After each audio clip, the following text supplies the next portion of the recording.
तो आज की जो क्लास है ये उन तमाम लोगों के लिए रखी गई है जो अकेडमीज की फीस अफोर्ड नहीं कर सकते, लेकिन फिर भी वो तैयारी करके सीट लेना चाहते हैं। उनके पास बेसिक गाइडेंस भी नहीं है। ये उन लोगों के लिए क्लास है। तो हफ्ते में एक दिन हमने निकाला है ताकि हम आपको गाइड करें कि आप किस तरह से तैयारी करके अपनी मर्जी की सीट ले सकते हैं। तो हर इतवार होती है ये क्लास, जूम पे लाइव होती है और यूट्यूब चैनल पे भी लाइव होती है। किसी के पास किसी बच्चे को अगर जूम पे कोई इशू आ रहा है तो वो काइंडली यूट्यूब की तरफ चला जाए। वहाँ पे लाइव स्ट्रीमिंग में हमारी जो क्लास है वो चल रही है। वहाँ पे फ़ायदा ये भी है कि आप वीडियो को पीछे करके देख सकते हैं। यूट्यूब से ज़्यादा आपको फ़ायदा है। फिर आप क्वालिटी कम ज़्यादा कर सकते हैं अगर इंटरनेट का आपके पास इशू है तो वो ज़्यादा फिजिबल है। कोशिश करें उधर चले जाएं। आमिर साहब ये रिकॉर्डिंग पे लगा दें।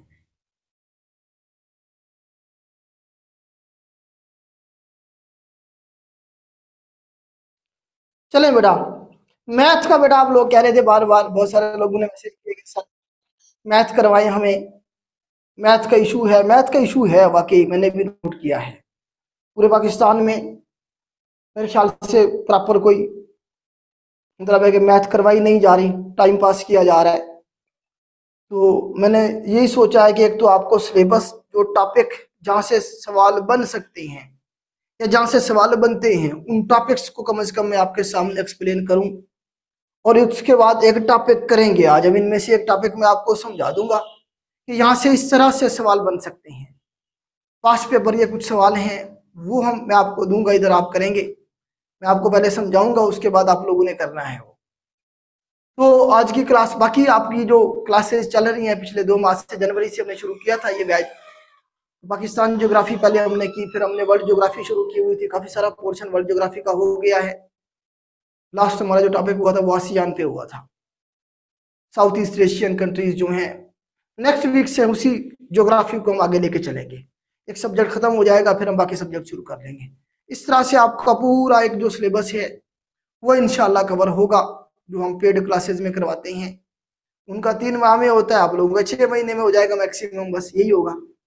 तो लेकिन वही चीजें सारी चलेंगी इंशाल्लाह। तो बेटा मैथ का जो पोर्शन जो है पेपर में जो आता है, स्पेशली एफपीएससी के एग्जाम में, मैंने खुद इतने सारे एफपीएससी के एग्जाम क्रैक किए जिनमें से फाइनली जो रिकमेंड हुआ मैं इंस्पेक्टर एएसएफ पे हुआ।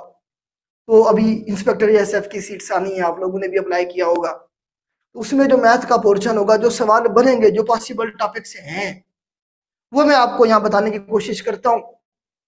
यही टॉपिक अगर आप कर लेना 10 टॉपिक जो मैंने इधर लिखे हुए हैं, तो आपका PPSC, FPSC, Sindh public service commission, जो भी आपका पब्लिक सर्विस कमीशन है, एनटीएस, पीटीएस का इवन, तो उसके जो मैथ का पोर्शन है आपका इन 10 टॉपिक में कवर हो जाता है। शर्त ये है कि आपको पूरा एक टॉपिक क्लियर होना चाहिए। टॉपिक को हर एंगल से आपने करना है। रैंडमली क्वेश्चन करेंगे तो हो सकता है उनमें से कोई सवाल आ जाए, रिपीट हो जाए उस मेथड के साथ, लेकिन मैंने आपको मेथड समझाना है आसान करके। हमेशा चीजों को आसान करके पढ़ना होता है। मुश्किल करके करेंगे तो अपना नुकसान करेंगे। तो आपने साथ साथ लिखते जाना है, समझना है, अपने खुद के नोट्स बनाने हैं। हमेशा अपने नोट्स से तैयारी होती है। तो बेटा जो इसमें सिलेबस होता है ना हमारे पास, एफपीएससी का एग्जाम हो या इसके अलावा कोई एग्जाम हो, तो इसमें जो मैथ का पोर्शन होता है बेटा उसमें बेसिक ये 10 टॉपिक्स होते हैं। इसमें सबसे पहला जो हमारे पास टॉपिक है वो रेशियो एंड प्रोपोर्शन का, रेशियो एंड प्रोपोर्शन का है। इसमें सवाल किस तरह से वो देता है, अब सुने जरा। वो कहता है जी एक बंदा, 10 बंदे हैं, वो एक काम को 20 दिनों में कर लेते हैं। 10 बंदे थे, वो एक काम को 20 दिनों में कर लेते हैं। बताएं अगर 8 बंदे उसी काम को करना चाहे तो वो कितने दिनों में कर लेंगे। इस तरह से वो बेसिकली प्रोपोर्शन के सवाल आपको दे रहा होता है। ये सवाल आपको मिले, आगे चल के हम करेंगे भी। पिछले हफ्ते सीएसएस का एग्जाम हुआ है तो उसमें भी इस तरह के सवाल आए हुए थे। अभी मैं आपको दूंगा वो सवाल, करेंगे आगे चल के। तो रेशियो एंड प्रोपोर्शन का एक टॉपिक आपने करना ही करना है। उसके बाद एज प्रॉब्लम है। एज प्रॉब्लम में वो कहता है जी बताएं बाप की एज जो है ना जी आज 50 साल है। 5 साल पहले बेटा बाप से इतना गुना छोटा था, तो बताएं जी आज बेटे की एज कितनी होगी। इस तरह से वो सवाल देता है। आपने देखे होंगे पास पेपर में। तो एज प्रॉब्लम के सवाल जरूर आते हैं। ये टॉपिक आपने करना है, कहां से करना है ये भी आपको मैं बताता हूँ। पहले मैं थोड़ा सा इसे एक्सप्लेन कर लूं इन टॉपिक्स को। उसके बाद परसेंटेज के क्वेश्चन होते हैं। परसेंटेज का तो आपको पता ही है, इतने का इतना गुना, इस तरह से परसेंटेज के सवाल मिलेंगे आपको, फीसदी सवाल जिन्हें हम कहते हैं। उसके बाद आप ये देखें कि एवरेज के या अर्थमेटिक मीन जिसे हम कहते हैं, या सिर्फ कभी कभी मीन भी कह देता है, कभी कभी वो मीन कह दे या अर्थमेटिक मीन कह दे या एवरेज कह दे। तो इस तरह के सवाल बहुत सारे आपको मिलेंगे। उसके बाद हमारे पास बेसिक अलजबरा के सवाल मिलेंगे। बेसिक अलजबरा ना असल में एक वास्ट पोर्शन है, इसी में वो डंडी मार जाता है, इसका एरिया बहुत वास्ट है, अब वो किसी साइड में भी निकल जाता है। तो इसी पोर्शन के बच्चों को समझ नहीं आता, बाकी तो बच्चों को समझ आ जाता है कि यार ये टॉपिक इस तरह से करनी है। अब आगे चलते हैं। नेक्स्ट है जी हमारे पास ट्रेन प्रॉब्लम। ट्रेन के सवाल होती है जी, एक ट्रेन आ रही है जी इतनी स्पीड के साथ, दूसरी ट्रेन आ रही है इतनी स्पीड के साथ मुखालिफ सीमत में, बताएं कितने टाइम में वो एक दूसरे को क्रॉस करेंगे। समझ आ रही, इस तरह के सवाल वो देगा आपको। तो ये ट्रेन प्रॉब्लम होती है, हम टाइम डिस्टेंस वाले सवाल भी कहते हैं, टाइम डिस्टेंस वाले सवाल भी नहीं हम कहेंगे। उसके बाद फिर प्रॉफिट लॉस परसेंटेज, एक चीज इतने की खरीदी है, इतना उसे प्रॉफिट हुआ है, तो बताएं उसे कितने कितने की उसे सेल की होगी। इस तरह से सवाल पूछेगा वो प्रॉफिट लॉस में। ज्योमेट्री में बेटा वो अक्सर क्या करता है, वो जो है ना जी हमारे पास राइट ट्रायंगल के हवाले से सवाल देता है कि जी जिस तरह वो अक्सर एंगल ऑफ एलिवेशन और एंगल ऑफ डेविएशन के हवाले से वो सवाल देता है कि जी एक बोट है, उसका जो ना जमीन का जो पोल है उससे इतना फासला है, और जी एक फला जगह पे एक बंदा खड़ा हुआ, बताया जी शेडो कितने उसका होगा, कितने एंगल पे शेडो। इस तरह के सवाल वो दे रहा होता है अक्सर ज्योमेट्री में, मसला फिसागोरस जिसे हम कहते हैं, उसके रिलेटेड सवाल होते हैं। इस तरह से अगर आप ज्योमेट्री को अलावा, ज्योमेट्री के अलावा आप देखें कि इसमें आपके पास जो है ना सर्कुलर, सर्कल के हवाले से सवाल देता है, एरिया ऑफ सर्कल। इसी तरह से स्क्वायर के हवाले से सवाल दे देता है जी एक प्लॉट है स्क्वायर शेप में, उसका साइज बता देगा, वो कहते हैं जी बताया इसमें हमने ग्रासी प्लॉट लगाना है, तो जी बताया कितने पैसों का लगेगा, अगर फी मतलब स्क्वायर मुरब्बा जो है ना जी घास का रेट ये है। इस तरह से वो आपको सवाल देगा, किसमें, स्क्वायर के हवाले से या ट्रायंगल के हवाले से या फिर ज्योमेट्री के हवाले से या सर्कल के हवाले से भी वो आपको दे सकता है। इसी तरह से सिंपल एंड कंपाउंड इंटरेस्ट है, इसके हवाले से वो जरूर सवाल देता है कि भाई एक चीज इंटरेस्ट पे ली गई है, इतने परसेंट इंटरेस्ट है, ओरिजिनल वैल्यू ये थी, तो बताएं उसे कितना इंटरेस्ट पे करना पड़ेगा इतने सालों के बाद। तो ये सिंपल एंड कंपाउंड इंटरेस्ट के सवाल इस तरह से देगा। इसी तरह से वो प्रोबेबिलिटी के कुछ सवाल भी डाल देता है, प्रोबेबिलिटी भी एक पूरा टॉपिक है। तो ये बेसिक 10 टॉपिक हैं, अगर आप ये कर लेते हैं तो आपका, मेरा नहीं ख्याल है कि पीपीएससी का या एफपीएससी का या कोई भी एग्जाम है उसमें मैथ के पोर्शन का आपको इशू होगा। तो आपने इन टॉपिक्स का कंसेप्ट समझना है, ये रट्टा नहीं लगा लेना, मतलब आपने इस टॉपिक्स को समझना है, कोशिश करनी है। तो ये 10 सब्जेक्ट टॉपिक हैं बेटा, आप लोग अगर खुद से करना चाहें तो उसके लिए सबसे बेहतरीन वेबसाइट है indiabix.com। indiabix.com, गूगल पे जाएंगे, वहां जाके लिखेंगे indiabix.com, उधर ये सारे टॉपिक्स के जो है ना क्वेश्चन भी मौजूद हैं, सॉल्व्ड आंसर भी मौजूद हैं इनके। आप करना शुरू करें, 15 दिनों में, 1 महीने में आप ये कर लेंगे। अगर 1 महीने में आपको एक टॉपिक क्लियर हो रहा है फॉर एवर, सारी जिंदगी के लिए, तो ये भी आपके लिए फायदा है, आप कोई लॉस में नहीं है। वैसे 10 से 15 दिन की गेम है सारी, एक टॉपिक डेली का भी करें तो आपके कितने दिन बनते हैं, 10 दिन बनते हैं। आप समझ आ रही है। तो indiabix.com से आप इसकी प्रैक्टिस करेंगे। उसके अलावा एक टॉपिक मैं अभी आपको करवाऊंगा, इन्हीं में से एक टॉपिक है, किस तरह से आपने, किस एंगल से आपने करना है। एक टॉपिक है ना कमीशन कितने एंगल से उसके रिलेटेड सवाल पूछ सकता है। तो अभी आपको इंशाल्लाह मैं एक टॉपिक कराऊंगा। मुझे बता दें कि मेरी आवाज और बोर्ड दोनों क्लियर हैं, किसी का कोई इशू तो नहीं है। फिर मैं शुरू करता हूँ अपना टॉपिक, ताकि जो है ना हम अपना टाइम वेस्ट किए बगैर अपने टॉपिक की तरफ चलें।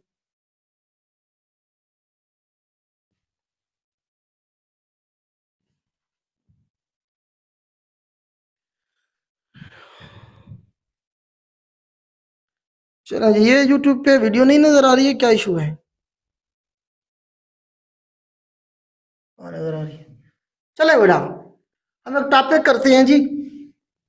एक टॉपिक बेटा हम करते हैं रेशियो एंड प्रोपोर्शन वाला। पहला पहला जो टॉपिक है, इसके बारे में थोड़ा सा मैं आपको समझाता हूँ कि यहाँ पे बोर्ड नजर नहीं आ रहा है।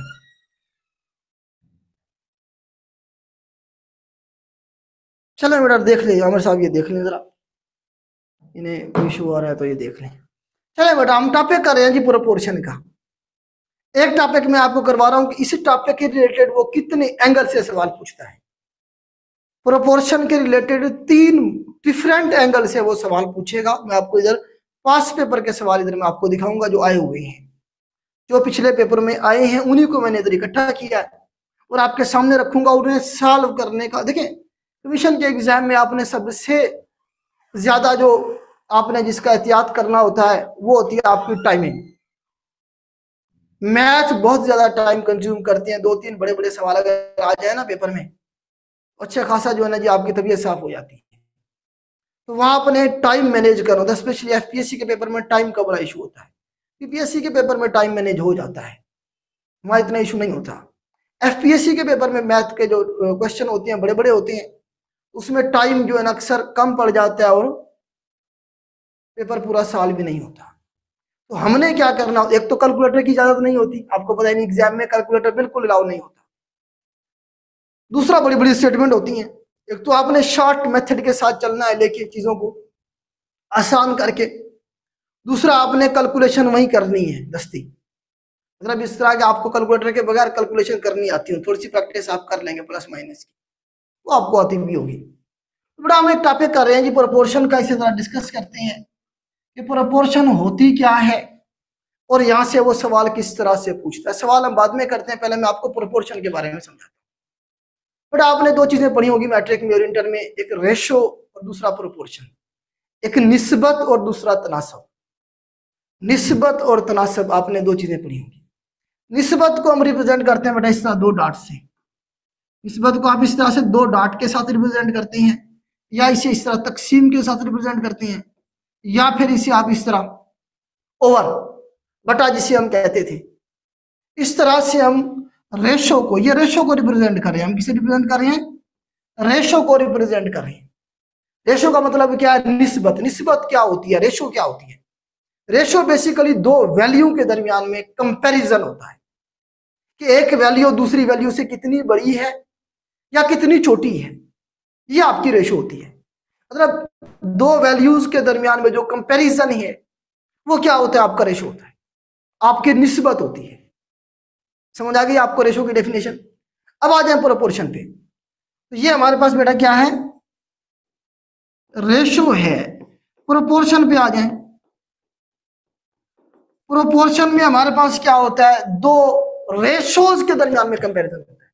इसे 4 डॉट के साथ, 4 नुक्तों के साथ रिप्रेजेंट करते हैं इस तरह से, या इसे आप इस तरह इक्वल के निशान से भी रिप्रेजेंट कर सकते हैं। ये दोनों मेथड है रिप्रेजेंट करने के किसी प्रोपोर्शन को। तो प्रोपोर्शन 2 निस्बतों के दरमियान में कंपैरिजन है कि एक रेशो दूसरी रेशो से कितनी बड़ी है या फिर कितनी छोटी है। ये जो कंपैरिजन होता है ये क्या कहलाता है? प्रोपोर्शन कहलाता है। रेशो और प्रोपोर्शन की आपको समझ आ गई। अब प्रोपोर्शन के आगे 2 टाइप्स हैं। प्रोपोर्शन के आगे 2 टाइप्स हैं, मतलब 2 आप कह लें कि रिलेशन है, इस तरह से कह लें। एक है जी हमारे पास, लिखें जरा, एक है जी हमारे पास डायरेक्ट रिलेशन। डायरेक्ट रिलेशन या फिर डायरेक्टली प्रोपोर्शनल कह लें इसे आप। दूसरा है हमारे पास इनवर्स रिलेशन। लिखते जाएं बेटा, ये लिखते जाएं, इनवर्स रिलेशन या इनवर्सली प्रोपोर्शन। 2 रिलेशन है हमारे, होंगे किसमें? हमारे पास प्रोपोर्शन में। एक डायरेक्ट रिलेशन होगा, दूसरा इनवर्स रिलेशन होगा। अब प्रोपोर्शन के जितने भी सवाल होंगे, जितने भी सवाल होंगे, उसमें 3 वैल्यू कॉमन होंगी। नंबर 1, इसमें एक बात की जा रही होगी लेबर की। इसमें एक लेबर होगी हर हाल में, वो मैन की शक्ल में हो सकती है, वो लेबर की शक्ल में होते हैं, वो वर्कर की शक्ल में हो सकती है।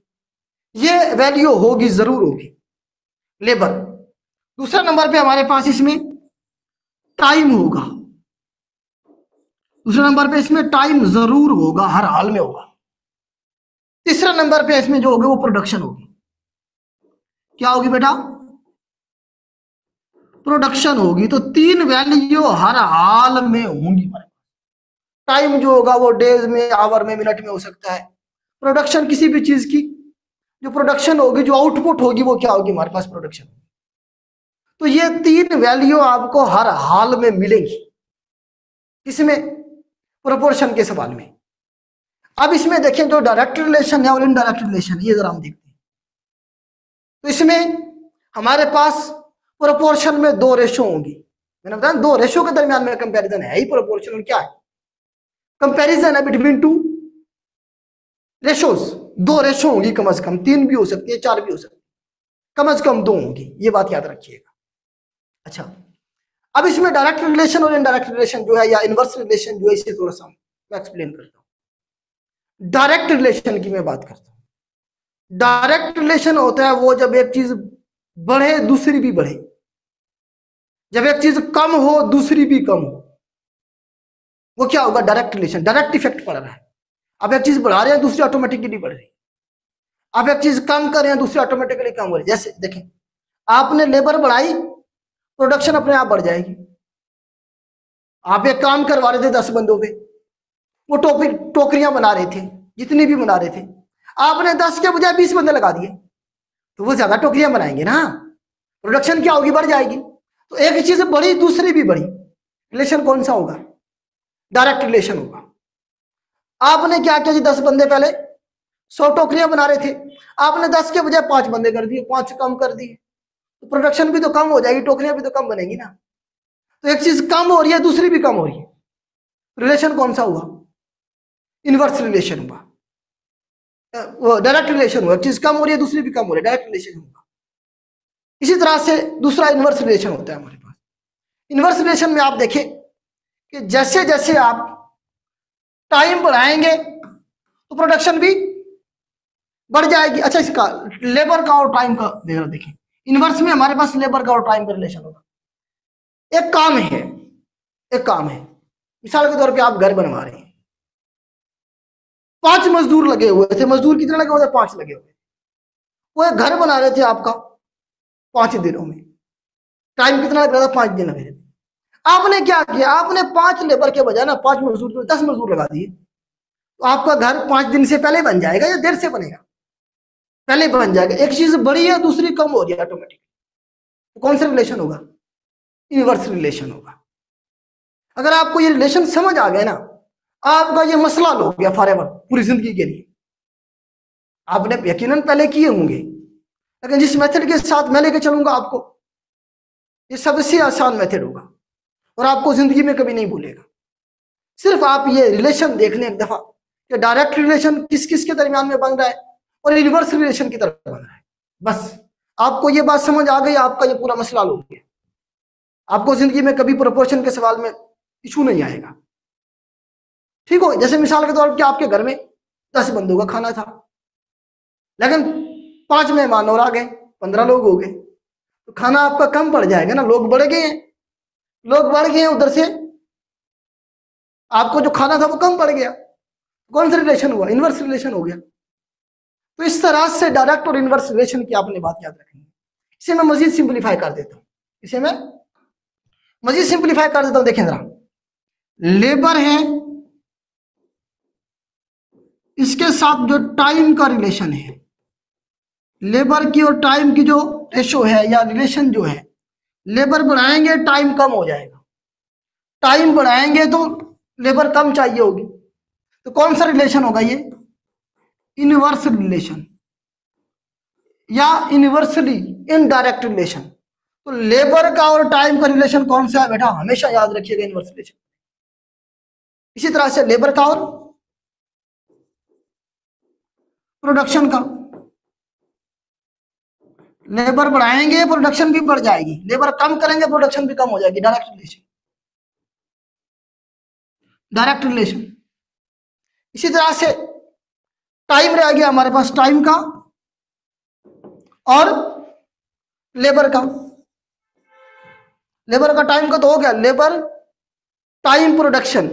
अब टाइम और प्रोडक्शन का रह गया, अब टाइम का और प्रोडक्शन का रह गया। तो जितना टाइम बढ़ाएंगे उतनी प्रोडक्शन भी बढ़ेगी, जितना टाइम कम करेंगे प्रोडक्शन भी कम होगी। तो कौन सा रिलेशन है? Direct relation. ये 3 रिलेशन है बेटा, इन्हें अगर आपने याद कर लिया ना, आपका मसला हल हो गया, आपका मसला हल हो गया। अभी हम सवाल करेंगे तो आपको समझ आएगी। जब हम क्वेश्चन करेंगे प्रैक्टिकली तब आपको इन सारी कहानी की साथ रिपीट हो जाएगी, सारी बात समझ आ जाएगी आपको। तो ये मैं रेज करता हूं, एक सवाल करते हैं, उससे आपको चीजें क्लियर हो जाएंगी मजीद। इसे मैं बेटा क्या करता हूं जी, रेज करता हूं। चलें, सवाल नंबर 1 है जी हमारे पास। बेटे सवाल को देखें आप।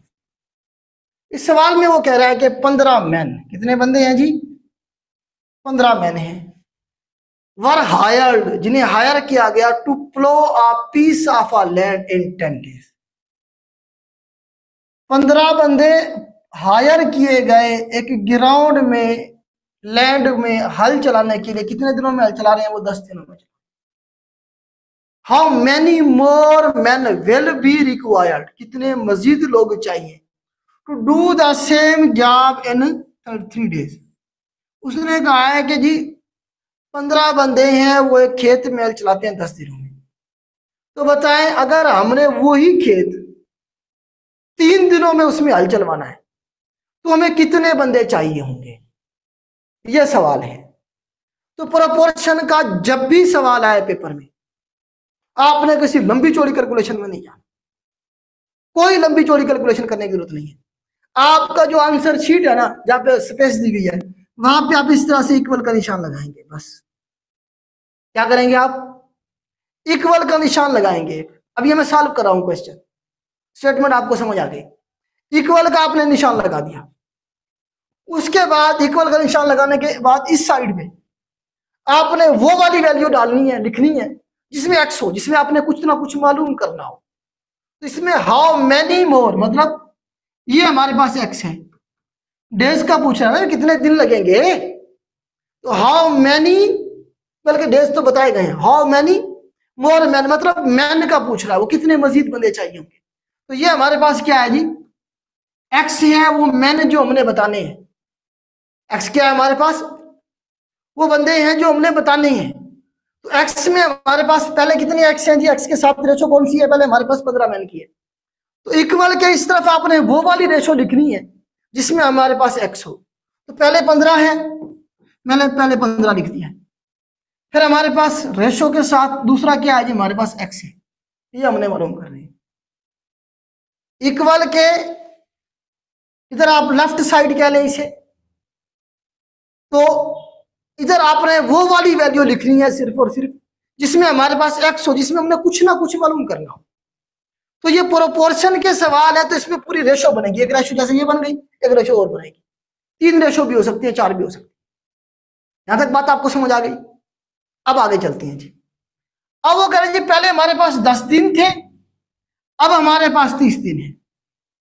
अब आप या तो वो वाला जो कॉम्बिनेशन मैंने आपको बताया पहले उसे अपने माइंड में रखें, या फिर यहीं पे कॉमन सेंस यूज कर लें। कॉम्बिनेशन क्या था? कॉम्बिनेशन ये था हमारे पास कि टाइम का और लेबर का क्या रिलेशन था? डायरेक्ट था, इनवर्स था? मुझे बताएं जरा, लेबर का और टाइम का कौन सा रिलेशन था? अभी मैंने आपको लिखवाया है, देखिए ना। ये क्या है हमारे पास? लेबर है, बंदे हैं, मैन है, और इधर क्या है हमारे पास? टाइम है। इन दोनों का रिलेशन क्या था? डायरेक्ट था या इनडायरेक्ट था? जब आप बंदे बढ़ा देंगे किसी काम को करने के लिए, टाइम कम हो जाएगा ना, इनवर्स रिलेशन बनता है। अगर आपको वो भी नहीं याद रहता, जो 3 रिलेशन मैंने आपको बताए हैं, फिर आप यही डायरेक्ट देखेंगे। आप ये देखें कि 15 बंदे या 10 दिनों में हल चलाने के लिए हमें 15 बंदे चाहिए। 10 दिनों में हल चलाने के लिए 15 बंदे चाहिए। तो वही अगर हमने 3 दिनों में हल चलाना है तो हमें 15 बंदे चाहिए होंगे, या इससे ज्यादा चाहिए होंगे, या इससे कम चाहिए होंगे? बताएं जरा, कॉमन सेंस यूज करें। 10 दिनों में हल चलाने के लिए हमें चाहिए 15 बंदे, वही काम हम 3 दिनों में करवाना चाहते हैं, हमें बंदे बढ़ाने पड़ेंगे। मतलब एक चीज कम हुई है, 10 से 3 हो गए, उधर से दूसरी 15 से बढ़ेगी, इनवर्स रिलेशन हो गया। एक चीज कम हो रही है, दूसरी बढ़ रही है, रिलेशन कौन सा? इनवर्स है। तो आपने क्या करना है, थोड़ा सा समझाने के लिए मैंने आपको इतना एक्सप्लेन किया, वहां पर 1 मिनट में कर लेना। सबसे पहले हमने, अगेन सुनिए, सबसे पहले हमने क्या किया, इक्वल का साइन लगाया। उसके बाद हमने इस साइड पे वो वाली वैल्यू लिखी जिसमें एक्स होगा, जिसमें हमने कुछ ना कुछ मालूम करना होगा। बाकी सारी वैल्यू हमने दूसरी साइड पे लिखनी है। अब आ जाए जरा, इनवर्स रिलेशन है, साइड पे लिख लीजिएगा, बेशक साइड पे लिख लेना। पहले 10 दिन है और फिर 3 दिन है। आपने साइड पे एक रेशियो बना ली, रफ में बना ली। अगर वो इनवर्स रिलेशन इनके और इनके दरमियान में, आपने सिर्फ इनकी जगह बदल देनी है। 3 पहले आ जाएगा और 10 बाद में आ जाएगा। अगर होता डायरेक्ट रिलेशन इसमें और इसमें, फिर हमने तरतीब भी नहीं बदलनी थी, वो इसी अरेंजमेंट के साथ उधर लिख देना। इनवर्स है तो हमने इसकी अरेंजमेंट भी इनवर्स कर देनी है। 10 पहले था सवाल के मुताबिक, 3 बाद में था। इनवर्स रिलेशन था इसलिए हमने इसकी पोजीशन भी क्या कर दी, इनवर्स कर दी।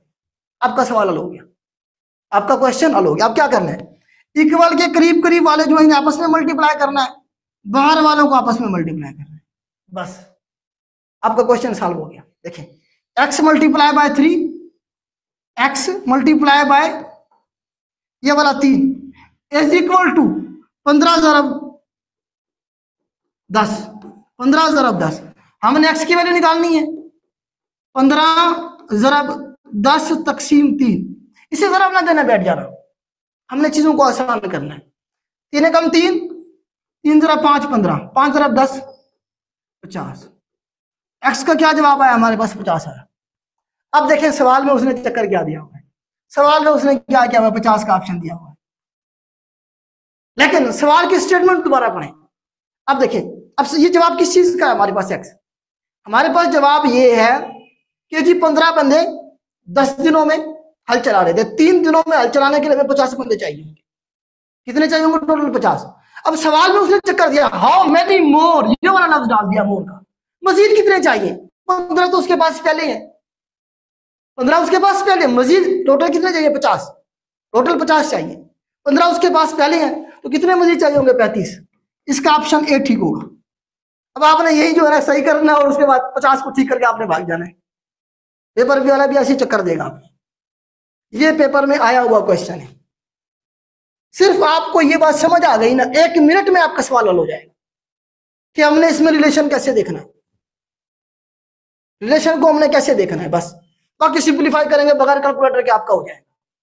अभी ये 2 रेशो थी, 3 रेशो वाले भी आएंगे आगे चल के, हम करेंगे 1 बाय 1। मुझे एक दफा बता दें कि आपको ये सवाल समझ आ गया। जी बेटा, क्या ये क्वेश्चन आपको समझ आ गया?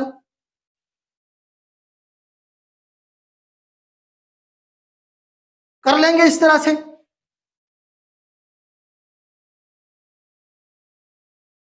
चलें बेटा, आगे चलते आगे चलते। अभी हम थोड़ी सी प्रैक्टिस करेंगे ना, इसमें आपको सारी समझ आ जाएगी। मजीद आगे चल के प्रैक्टिस करेंगे ना, आपको सारी समझ आ जाएगी बेटा। जी, एक और क्वेश्चन है जी हमारे पास, क्वेश्चन नंबर 2 है बेटा। क्वेश्चन नंबर 2 में वो कह रहा है, आ फोर्ट, एक किला है जी, in a fort there are provision of 1000 man. कितने बंदे हैं जी, 1000 बंदे। फॉर अ वीक, वीक का मतलब 7 डेज, मतलब एक फोर्ट है, वहां पे हमारे पास जो खाना है 1000 बंदों का है। कितने दिनों के लिए, 7 दिनों के लिए। 7 दिनों के लिए 1000 बंदों का खाना है। How long will food now last, मजीद कितने दिन तक खुराक चलेगी।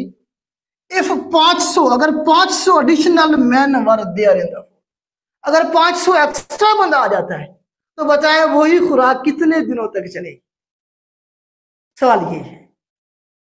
सबसे पहले क्या करेंगे, इक्वल का निशान लगाएंगे, लगा दिया। अब एक्स किधर है, हाउ लॉन्ग, ये एक्स है जो हमने मालूम करना है, कितने दिन तक चलेगी। तो पहले कितने दिन है, 7 दिन है। तरतीब वही रखेंगे, 7 रेशो एक्स। इधर हमने सिर्फ वही वैल्यू लिखनी है जिसमें हमारे पास एक्स होगा, जिसमें हमने कुछ ना कुछ फाइंड करना है, ठीक हो। बाकी हर चीज इधर लिखनी है हमें। अब आ जाए जी, पहले रफ में लिखता हूं। पहले 1000 लोग थे, 1000 बंदे थे, 500 और आगे, मतलब कि आप कितने हो गए, 1500 हो गए। पहले 1000 थे ना, 1000 बंदा था, 500 और एक्स एडिशनल आ गए, मतलब क्या हो गया, 1500 बंदे हो गए। अब जरा इनका रिलेशन देखें, अब रिलेशन देखें, 1000 बंदे के पास खुराक है कितने दिनों की? 7 दिनों की। हमारे पास जो खुराक है वो 1000 बंदों के लिए काफी है, कितने दिनों के लिए? 7 दिनों के लिए। बंदे हमारे पास कितने हो गए? 1500 हो गए। तो खुराक वो 7 दिनों तक काफी रहेगी, या थोड़े दिनों तक काफी रहेगी, या ज्यादा दिनों तक काफी रहेगी? कॉमन सेंस यूज करेंगे, कौन सा रिलेशन बनता है? खुराक शार्ट हो जाएगी ना। आपके घर में मेहमान लोग आने थे, 1000 बंदा, आपकी किसी कजन की शादी थी, 1000 बंदों का आपने बंदोबस्त किया, खुराक का उनका जितना भी था। जो बाराती आए वो 1500 आ गए, तो खाने का क्या होगा? तो फिर जो होगा आपको पता ही है क्या होगा, तो कम पड़ जाएगा ना। तो मतलब कौन सा रिलेशन है? बंदे ज्यादा हो रहे हैं, उधर से खाना कम पड़ रहा है, इनवर्स रिलेशन हुआ ना। तो इनवर्स रिलेशन में हमने इनकी जगह बदल देनी है बस। पहले 1500 आ जाएगा, फिर हमारे पास 1000 आ जाएगा। अब इक्वल के करीब करीब वालों को आपस में मल्टीप्लाई करेंगे, बाहर वालों को आपस में करेंगे। आपका जवाब निकला है।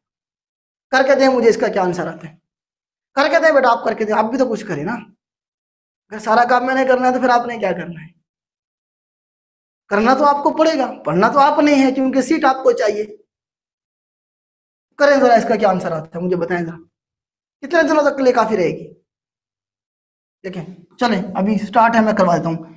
1500 multiply by X is equal to 1000 ज़रब 7। हमने एक्स की वैल्यू निकालनी है।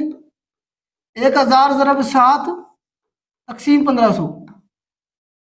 2 सिफर के साथ 2 सिफर काट दें। 5 दूने 10, 5 तीन 15, तो 7 दूने 14 बटा 3। तो तकसीम करें इसे, क्या आंसर आता है बेटा इसका? इसमें तो पूरा पूरा तकसीम नहीं हो रहा, इसमें तो कहीं पे भी पूरा पूरा तकसीम नहीं हो रहा बेटा।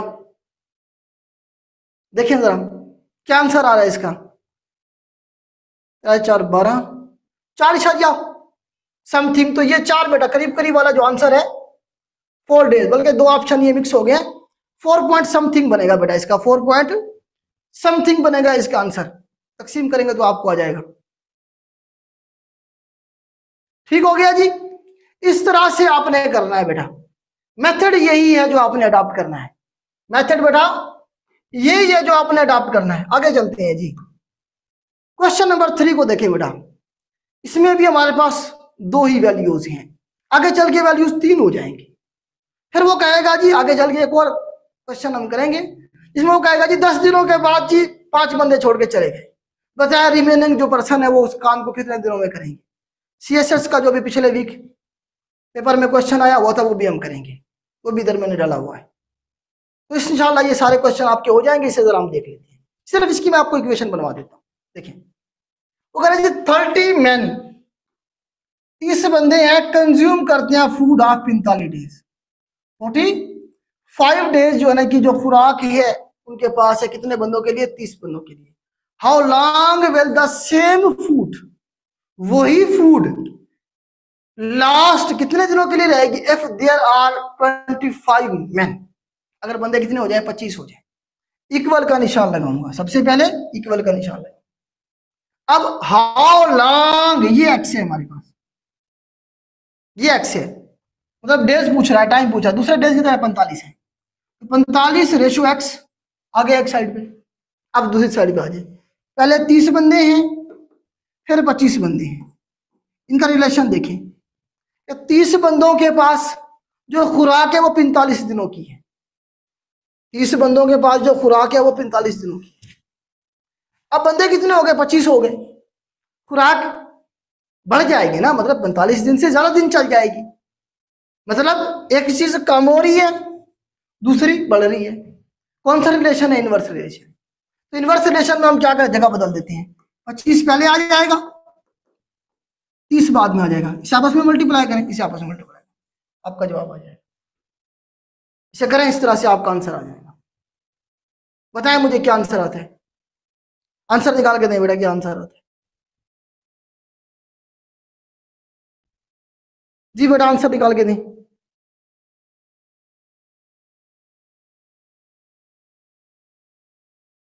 जी 54 डेज बेटा, 54 डेज। ठीक है, गुड हो गया, गुड हो गया बेटा, ये आंसर आएगा इसका। कर लेंगे। अभी हम करते हैं 3 वैल्यूज के जो क्वेश्चन है ना, जहां पे वो 3 वैल्यूज देगा आपको, वो वाले सवाल करते हैं बेटा हम, जहां पे वो 3 वैल्यूज आपको दे। जिस तरह ये सवाल आ गया तो 2 रेशो थी ना, अब 3 रेशो आ जाएंगे हमारे पास।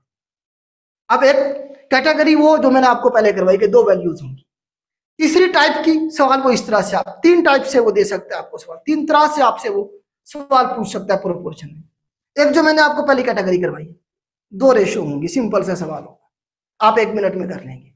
अब थोड़ा सा उसने लेवल बढ़ा दिया, जिस तरह ये सवाल है इसमें देखिए जरा, अगर ग्रुप ऑफ 50 मैन, 50 बंदों का ये ग्रुप है, can construct 20 kilometre road, 20 kilometre road बनाता है कितने दिनों में? 40 डेज में। अच्छा आगे जाओ, वो पता भी क्या कहेगा आगे, वो इसमें एक और वैल्यू ऐड कर देगा, जितने पैसे कमाता है एक और वैल्यू डाल देगा, इतने पैसे भी साथ में वो बताएगा। तो ये भी 3 वैल्यू हैं, 4 वैल्यू वाले भी सवाल आ जाते हैं, लेकिन रेयर केस।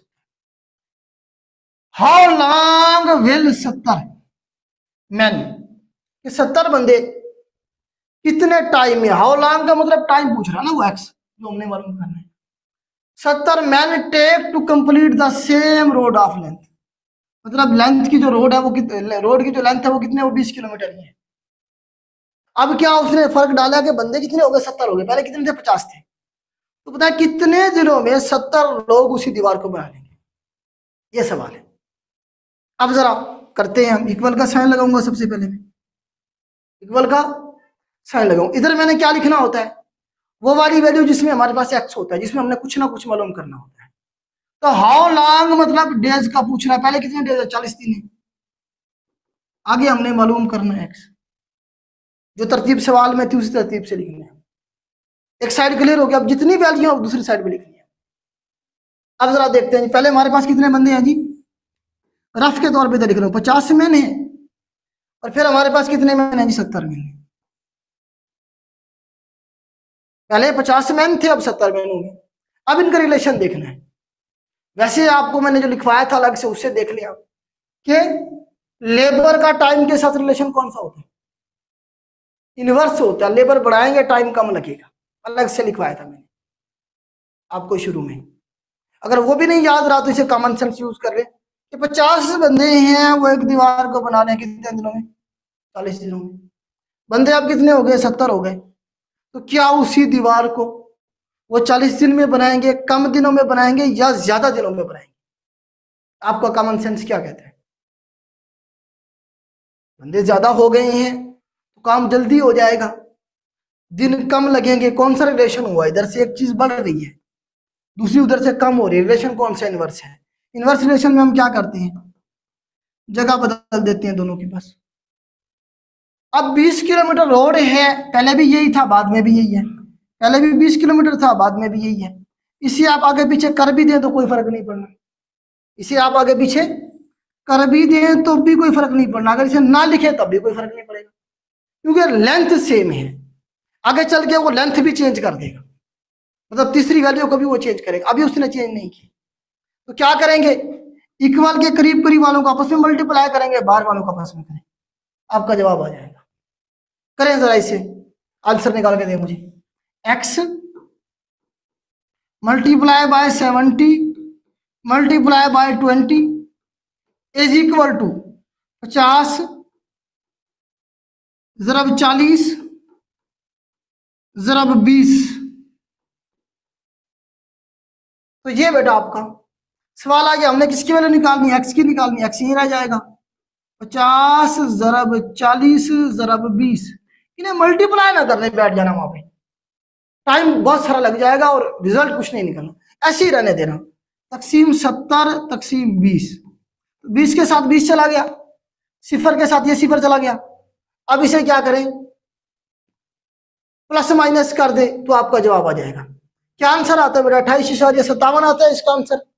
करें जरा इसे, 50 ज़रब 4 आ जाएगा हमारे पास 200, 200 तकसीम 7, तो 7 उन्हें 14, 28,57 आएगा बेटा, यही आएगा, यही आएगा बेटा।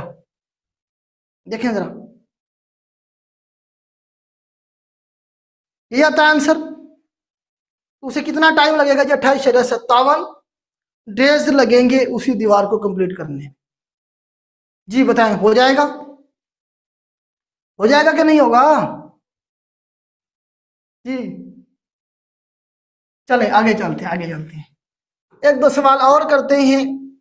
अगर कोई बच्चा ये लेक्चर बाद में सुनना चाहे तो वो यूट्यूब चैनल पे जाके लाइव वाला जो पोर्शन है, मेरे नाम से या जूम वाले बच्चों के लिए बता रहा हूँ, मेरे नाम से चैनल है जीके विद राणा मोहम्मद असलम। उधर जाएंगे, आपका जो लाइव का एक तो वीडियोज होंगी, एक लाइव वाला पोर्शन होगा, वहां पे ये लेक्चर मौजूद होगा, बार बार सुन लीजिएगा, कंसेप्ट क्लियर कर लीजिएगा। क्वेश्चन नंबर बेटा 5 है हमारे पास। क्वेश्चन नंबर 5 को जरा देखें, इसमें भी 3 वैल्यूज है, अब तीसरी वैल्यू भी चेंज हो रही है। फर्क ये है, 25 टेलर हैं, make 35 dress in one day. 25 tailor 35 dress बनाती हैं एक दिन में। हाउ मैनी ड्रेसेस, एक्स है ये मालूम करना है हमने। 6 टेलर, 6 टेलर बनाएंगे इन 5 डेज। 3 वैल्यू है इसमें भी। क्या करूंगा, सबसे पहले इक्वल का निशान लगाऊंगा, इधर क्या लिखूंगा जिसमें हमारे पास एक्स है जो हमने मालूम। हाउ मैनी ड्रेसेस, ड्रेस है तो इधर से ड्रेस कितनी है, 35 है, 35 से फिर कितनी है जी, एक्स है जो हमने मालूम करना है। बाकी सारी वैल्यू दूसरी साइड में।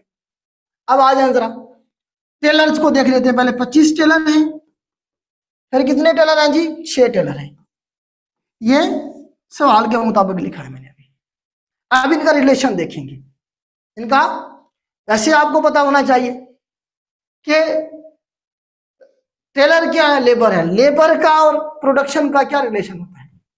लेबर बढ़ाएंगे प्रोडक्शन बढ़ेगी, लेबर कम करेंगे प्रोडक्शन कम होगी। तो ये 35 ड्रेस क्या है, प्रोडक्शन है। ये क्या है, लेबर है। आपको वैसे पता होना चाहिए कौन सा रिलेशन है, डायरेक्ट रिलेशन है। तो जो मैंने आपको स्टार्ट में बताया था, कॉमन सेंस यूज करें कि 25 टेलर बना रहे हैं 35 ड्रेस, तो 6 टेलर कितने ड्रेस बनाएंगे, 35 बनाएंगे, 35 से कम बनाएंगे। जब जो आप कंपैरिजन कर रहे होते हैं तो तीसरी चीज को आपने भूल जाना है कि वो दिन कितने है, इस चीज को आपने भूल जाना है। आपने जिसका कंपैरिजन कर रहे हैं उसी को देखना है बस, बाकी को आपने जीरो समझना है। तो इधर से आपके बंदे कम हो रहे हैं, इधर से प्रोडक्शन भी कम हो जाएगी, तो डायरेक्ट रिलेशन हुआ। तो डायरेक्ट में हमने तरतीब चेंज नहीं करनी, तरतीब वही रखनी है जो सवाल में है। 35 पहले आ गया, 6 बाद में आ गया। क्लियर हो गया? अब आ जाए जी, पहले जी 1 दिन काम कर रहे थे बच्चे, आगे उसने कितने दिन काम किया जी, 5 दिन काम किया। ये सवाल के मुताबिक ये रफ है, ये क्या है हमारे पास, रफ है। पहले 1 दिन था, फिर हमारे पास 5 दिन है। तो टाइम का और प्रोडक्शन का रिलेशन कौन सा है, कोई बताएगा मुझे? टाइम का, ये टाइम है डे, और ये प्रोडक्शन है। जब टाइम, फिर आपने इन्हें भूल जाना है, तो आपको कंपैरिजन पहले कर लिया आपने, ऐसे डायरेक्ट याद रखिए कंपैरिजन इसके साथ करना है ना हमने। तीसरी वैल्यू को भूल जाना है आपने। 1 दिन में 35 ड्रेस बन रहे, तो 5 दिनों में कितने बनेंगे, ज्यादा ही बनेंगे। रिलेशन कौन सा हुआ, इधर से बढ़ रहा है उधर से भी बढ़ेगा। डायरेक्ट रिलेशन है, डायरेक्ट में भी हम क्या करते हैं, तरतीब चेंज नहीं करते, वैसे लिख देते हैं। उसके नीचे लिखेंगे, एक और वैल्यू होती है इसके नीचे लिख देता। इक्वल, करीब वालों का आपस में मल्टीप्लाई करना है, बाहर वालों का आपस में करना है। करें और एक्स का आंसर निकाल के दें मुझे, क्या आता है करें जरा मुझे बताएं, इसका क्या आंसर आता है। मल्टीप्लीकेशन तो आप कर ही लेंगे। हाँ जी, जी बेटा बताएं, हो जाएगा? हाँ जी, चलें जी, आ जाए जी। पीपीआई, ये जो सीएसएस का 2024 का जो पेपर हुआ बेटा पिछले हफ्ते, ये उसका सवाल है। जिन बच्चों ने एग्जाम दिया है उन्हें पता होगा ये सवाल आया हुआ था। ये जरा हम देखते हैं इसने क्या चक्कर दिया इसमें। अब ये तीसरा स्टेप है, मतलब तीसरा लेवल है प्रोपोर्शन के क्वेश्चन का। ये आप कह लें कि आखिरी लेवल है।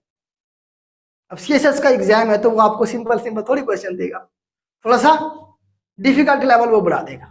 तरीका वही है, मेथड सारा सेम वही है जो मैंने आपको बताया।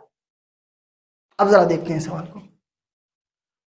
12 मैन, कितने मैन है जी, 12 मैन है। 12 man can complete A job in 24 days. 12 बंदे एक जॉब को करते हैं कितने दिनों में, 24 दिनों में। आफ्टर 4 डेज, 4 दिनों के बाद 4 पर्सन क्विट, 4 बंदे छोड़ के चले जाते हैं। हाउ मैनी डेज, एक्स है ये, this job will be completed by the remaining person. उसने कहा जो बंदे बच गए पीछे वो उस काम को कितने दिनों में कर लेंगे। सवाल ये है। अब 99% जो बच्चे हैं ना, ये सवाल गलत करके आए। उन्होंने बस इसे डायरेक्ट एंड डायरेक्ट रिलेशन लगाया, जवाब निकाल के आ गए। इसमें जो टेक्निकल पॉइंट है वो नहीं समझ पाए होंगे। हमारे स्टूडेंट तो कर आए थे, बच्चों ने मुझे बताया है कि सर जिस तरह आपने समझाया था हम वैसे करके आए थे। अब आप में से बहुत सारे बच्चे इसे करेंगे तो उसका आंसर शायद आएगा 36 शायद निकालेंगे। चले अभी करके देखते हैं इसका क्या आंसर आता है। चले अब देखिए, सबसे पहले हमने क्या करना है, मेथड वही है हमारा, इक्वल का साइन लगाना है। अब हमने देखना हाउ मेनी डेज, ये है जी हमारे पास एक्स, हाउ मेनी डेज। पहले डेज कितनी है जी हमारे पास 24 डेज, 24 डेज है हमारे पास। और ये जी हमने एक्स लिखना है। अब यहां पे कुछ बच्चों ने 24 लिखा है, जबकि हमने यहाँ 24 नहीं लिखना। यहां उसने सवाल में बताया 24, कितना बताया सवाल में उसने 24 डेज। अब इशू ये है कि 24 क्यों नहीं लिखना। देखिए उसने कहा आफ्टर 4 डेज, 4 दिनों के बाद। आफ्टर 4 दिनों के बाद छोड़ के गए। कितने लोग गए छोड़ के? 4 ही लोग गए। तो बाकी जो बचे तो उनके पास 24 दिनों में से 4 दिन तो काम कर लिया, वो तो निकल गए। हमने क्या करना है, रिमेनिंग प्रोसेस, जो काम पीछे बचा हुआ 4 दिनों का तो हो गया, उसमें तो हम तब्दीली नहीं कर सकते। जो काम हो गया आप उसे चेंज कर सकते हैं? नहीं कर सकते। जो आपके पास बचा हुआ है उसमें चेंजिंग हो रही है ना, बंदे छोड़ के जा रहे हैं, उसका हमने बताना है ना। तो हमने सबसे पहले वो कहना जितने दिनों के बाद ये हो गया, आपने वो दिन माइनस कर देना टोटल दिनों में से। तो 4 दिनों के बाद हो रहा है तो 24 के बजाय हम यहाँ 20 दिन लिखेंगे, क्योंकि 4 दिन तो गुजर गए ना बेटा। 4 दिन जो गुजर गए उसमें हम कुछ कर सकते हैं। जो बाकी 20 दिन बचे हुए उसके हमने कैलकुलेशन निकाल के देनी है। तो जहां कहीं सवाल में होगा जी 4 दिनों के बाद ये हो गया, 2 दिनों के बाद ये हो गया, 10 दिनों के बाद ये हो गया, आपने टोटल जो दिन हो गए ना उसमें से वो जो गुजर गए वो निकाल देनी है। अब आपका सवाल सीख आएगा, बिल्कुल एग्जैक्ट आपका आंसर आएगा। बस यही टेक्निकल पॉइंट था इसमें समझने वाला। बच्चों ने क्या किया, 24 लिखा है और कैलकुलेशन करके आ गए। अच्छा उसने भी चेक कर दिया हुआ था, उसने 24 के साथ भी कैलकुलेशन के बाद जो जवाब आते कर दिया हुआ था उसने कहा हाँ जी क्या बात है जी, आंसर आ गया था। आप समझ रहे हैं? तो थोड़ा सा टेक्निक। अब हम दूसरी साइड पे आ जाते हैं जी। पहले कितने बंदे हैं जी? 12 महीने हैं। पहले कितने बंदे हैं? 12 महीने हैं। अब कितने आफ्टर 4 डेज? 4%। 4 छोड़ के चले गए, कितने रह गए पीछे? 8 रह गए। 4 तो चले गए ना छोड़ के, पीछे 8 रह गए। अब 8 बंदों ने वही काम जो रह गया, रिमेनिंग काम कितने दिनों में करना, सवाल ये है। समझ आ गया सवाल? अच्छा अब जरा इनका रिलेशन देखते हैं। एक तो आपको वैसे देखने डायरेक्ट ये बंदों का और टाइम का, लेबर का और टाइम का कौन सा रिलेशन होता है? लेबर का और टाइम का, ये टाइम है ना, डेज है हमारे पास, कौन सा रिलेशन होते हैं? आप बंदे बढ़ाएंगे टाइम कम हो जाएगा। लेबर का और टाइम का इनवर्स रिलेशन होता है। ठीक हो गया। तो हम क्या करेंगे, इसकी जगह बदल देंगे, 8 पहले लिखेंगे, 12 बाद में आएगा। इक्वल है, करीब वालों का आपस में मल्टीप्लाई करें, बाहर वालों का आपस में मल्टीप्लाई करें, क्या आंसर आता है? एक्स ज़रब 8 बराबर है 20 ज़रब 12। एक्स इसके बराबर आएगा 20 ज़रब 12 तकसीम 8। करें सिंप्लीफाई, क्या आंसर आता है? 4 दूने 8, 4 तीन 12, 2 कम 2, 2 10 20, 10 ज़रब 3, 30 आंसर आएगा जी इसका। 30 आंसर ये ठीक होगा। अब बच्चे निकाल के आए हैं 36। 36 भी उसने दिया हुआ था पेपर में, चक्कर ही देना था ना उसने। तो ये छोटी सी मिस्टेक की वजह से आपके ये 5 नंबर का सवाल होता है। सीएसएस में ये 5 नंबर का सवाल होता है। 5 नंबर आपके जाए हुए। जहां आपको पॉइंट्स में नंबर चाहिए होते हैं वहां आपके 5 नंबर जाए हुए। सिर्फ थोड़ा सा आपने टेक्निकल माइंड नहीं यूज किया। तो 1 पेपर में ये 1 नंबर का होगा, गलत करेंगे तो 1.25 इशारिया 5 और चला जाएगा। जहां इशारिया 2 इशारिया 25 में 10 15 15 लोग खड़े होते हैं, जब आप 1.25 नंबर वहां जाया कर देंगे तो आप तो बहुत पीछे चले जाएंगे। आप समझ रहे हैं? एक एक नंबर आपका कीमती है। उम्मीद करता हूं ये भी आप कर लेंगे। इस तरह के क्वेश्चन भी एक दो सवाल चले हम और कर लेते हैं, ताकि आपको जो है ना मजीद कुछ चीजें क्लियर हो जाएं। प्रोपोर्शन का टॉपिक आपको जिंदगी में कभी नहीं भूलेगा, आप कर लें इसकी प्रैक्टिस। ये सारे पास पेपर के सवाल है, मैंने कोई अपनी तरफ से नहीं डाले हुए। इसी तरह से वो सवाल पूछता है, सिर्फ वो डिफरेंट कैटेगरी के जो सवाल थे वो इकट्ठे करके मुख्तलिफ जो उसके मेथड है जिस तरह से उसने पूछे हैं वो आपको समझाने की कोशिश कर रहा हूँ। चलें बेटा एक दो सवाल और कर लेते हैं। बस आज हमने मैथ ही करनी है, आज हमने मैथ ही करनी है और कुछ नहीं करेंगे। आज जरा लेक्चर शॉर्ट रखेंगे क्योंकि मैथ की आप लोगों की डिमांड थी कि सर मैथ करवाएं, हमें मैथ करवाएं। इंडिया डॉट पिक से करें बेटा, मैक्सिमम क्या होगा नहीं आएगा, करेंगे कोशिश करेंगे, समझेंगे, अपना दिमाग चलाएंगे, आखिरकार आप कर लेंगे। कोई भी इंसान अपनी माँ के पेट से कुछ भी सीख के नहीं आता, कोशिश करेंगे तो आप सीख जाएंगे। जब आप कोशिश ही नहीं करेंगे, ये ध्यान में बिठा लेंगे यार मैथ तो मुश्किल है, ये नहीं होती, मैं बंदा ढूंढता हूँ यार कोई मुझे मैथ करवाए, कोई भी नहीं करवाएगा। ये आपके मसले हैं तो आपने उन्हें हैंडल करना है। किसी को क्या फर्क पड़ता है कि आपका मैथ का फर्क है मसला है, आपकी इंग्लिश का मसला है, अल्टीमेटली आपको करना पड़ेगा। मैं भी आपको कितना मैथ करवा सकता हूँ, एक वीक में एक क्लास होती है, कितनी करवा दूंगा आपको मैं कम से कम ये जो मेथड है वो समझाने की कोशिश कर रहा हूं कि इस तरह से आप करें ताकि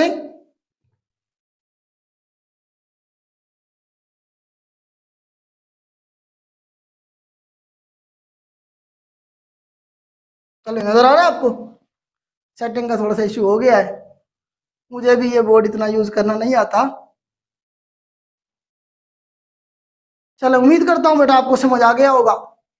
एक दो सवाल और करते हैं बेटा, फिर इंशाल्लाह हम एंड करेंगे क्लास को। तो इसमें आप ये देखें, क्वेश्चन नंबर 6 तो हो गया आपका। क्वेश्चन नंबर जरा हम 7 को देख लेते हैं।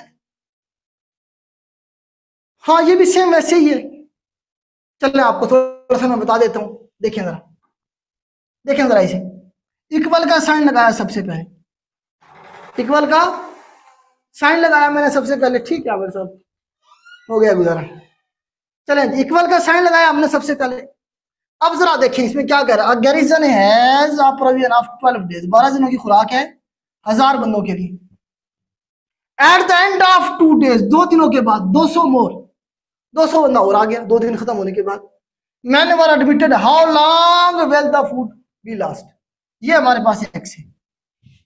तो इक्वल का निशान लगाया और हमने क्या करना है जी, एक्स निकालना है। तो साथ में क्या है जी, हमारे पास एक्स के साथ डेज होगा। तो 12 डेज थे पहले, तो 2 दिन तो गुजर गए at the end of 2 days, 2 दिन तो गुजर गए थे। पीछे कितने दिन बचे, 12, 10 दिन बचेंगे तो 10 लिखेंगे। भाई 2 दिन जो गुजर गए उसमें हम क्या कर सकते हैं, जो 2 दिन का खाना खा गए वो जो लोग थे उसे तो हम वापस नहीं कर सकते ना, कंपनसेट कर ही नहीं सकते। जो बाकी बची हुई है खुराक उसका देखना जो कितने दिनों तक काफी रहेगा। तो 2 दिन तो हमने निकाल दिए, पीछे 10 दिन रह गए थे। अब अगर चले जी, पहले 1000 रफ करता हूं, पहले 1000 बंदा था, 200 और आ गया, अब कितने हो गए, 1200 हो गए। अब कितने हो गए, 1200। अब इनका रिलेशन देखेंगे कि 1000 बंदे के पास खुराक है 10 दिनों की, तो 1200 बंदों के लिए खुराक कम पड़ जाएगी, बंदे बढ़ रहे हैं। वैसे भी लेबर का और टाइम का रिलेशन कौन सा होता है, इनवर्स होता है। तो इनवर्स में हम जगह बदल देते हैं, पहले 1200 आएगा फिर 1000 आएगा, इससे आपस में मल्टीप्लाई करें, इसे आपस में करें, आपका जवाब आ जाएगा इसे। ठीक है, ठीक हो गया बेटा। ये करें, इसका आंसर निकाल के दें मुझे, क्या आता है करके दें जी, करें बेटा करें। 1 मिनट का देखें, मैंने कुछ भी नहीं लिखा, कोई इसकी लंबी चौड़ी स्टेटमेंट, सिर्फ मैंने इक्वल का साइन लगाया, 4 लाइनें लिखी, 2 मैंने स्टेप और करने हैं, इन्हें आपस में क्रॉस कर देना है, बस आपका जवाब आ जाएगा। कोई इसके लिए कोई आपका टाइम लग रहा है, 1 मिनट भी नहीं लग रहा है, आपने टाइम भी बचाना होता है और एग्जैक्ट कैलकुलेशन करके आंसर भी निकालना होता है। ये तकनीक यूज करेंगे तो इंशाल्लाह आपका हो जाएगा। जी बताएं मुझे, हो गया क्या आंसर आ रहा है?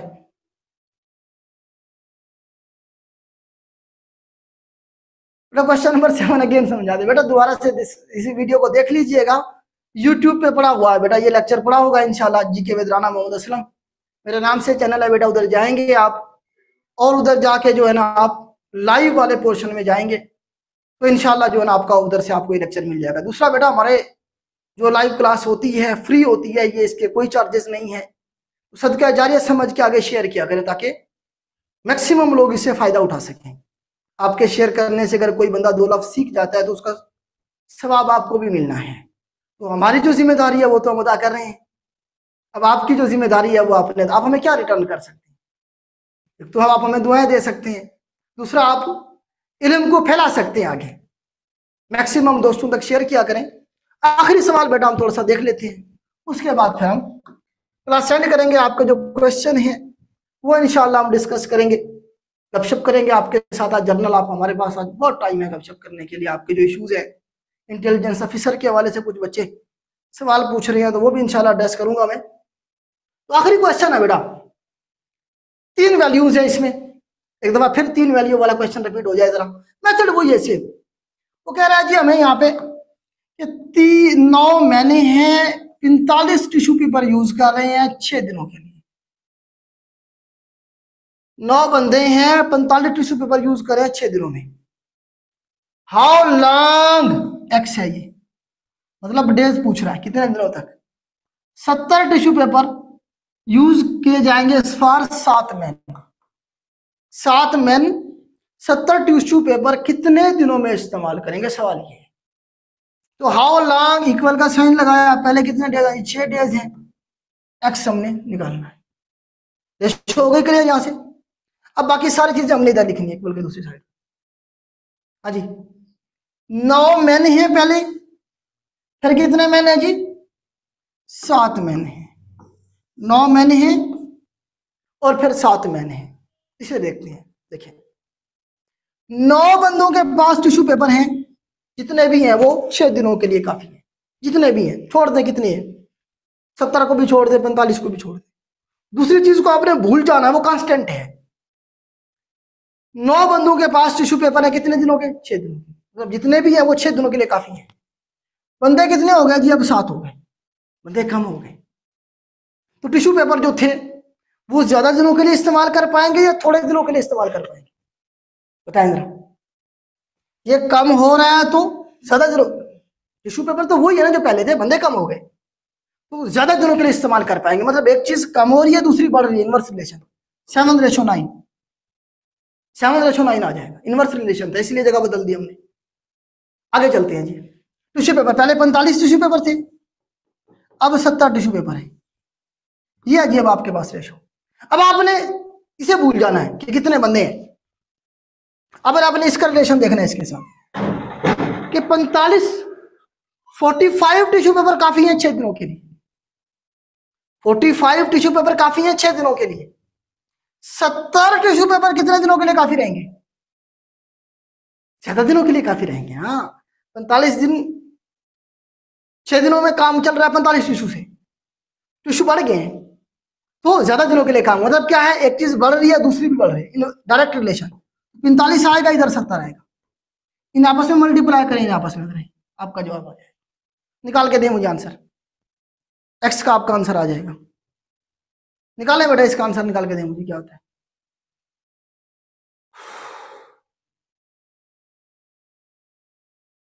क्या आता है बेटा, आंसर निकाल के दें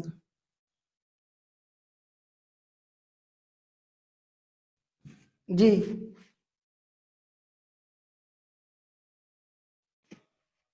12 का आंसर आ रहा है बेटा यहाँ पे।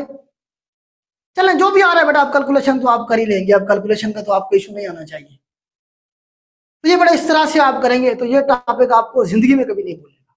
सिर्फ आपको अगर डायरेक्ट एंड डायरेक्ट का समझ आ गया ना, रिलेशन कैसे बन रहा है, उसके लिए आपको कोई लंबी चौड़ी कहानी याद रखने की जरूरत नहीं है। मैंने आपको बताया एक लेबर होगा, दूसरा टाइम होगा, तीसरा क्या होगा जी, प्रोडक्शन होगी। 3 चीजें होंगी।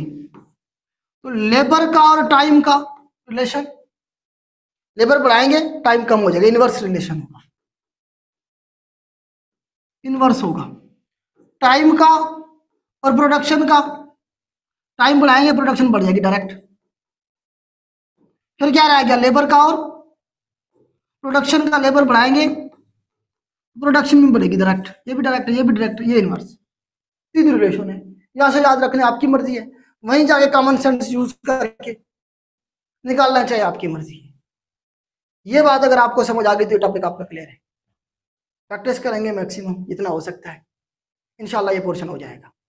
तो ये बेटा आपका टॉपिक था। आपके जो क्वेश्चन है 1 बाय 1 मैं कोशिश करता हूँ वो एड्रेस करता हूँ। आमिर साहब आ जाए तो आपके जो सवाल है बेटा मैं कोशिश करता हूँ। इंटेलिजेंस ऑफिसर के हवाले से बेटा 20 नंबर का कंप्यूटर है। वैसे पहले जो एग्जाम होते हैं जीके बेस उसमें भी कंप्यूटर का पोर्शन होता है, उसमें 10 से 12 नंबर का कंप्यूटर का पोर्शन होता है। अब 20 नंबर का है, फर्क इतना सा है। तो उसमें जो कंडीशन दी हुई है बेशक बेटा आपकी कम से कम 14 ईयर एजुकेशन होनी चाहिए किसी भी सब्जेक्ट में। किसी भी सब्जेक्ट में आपने बीए बीएससी किया हुआ है कम से कम।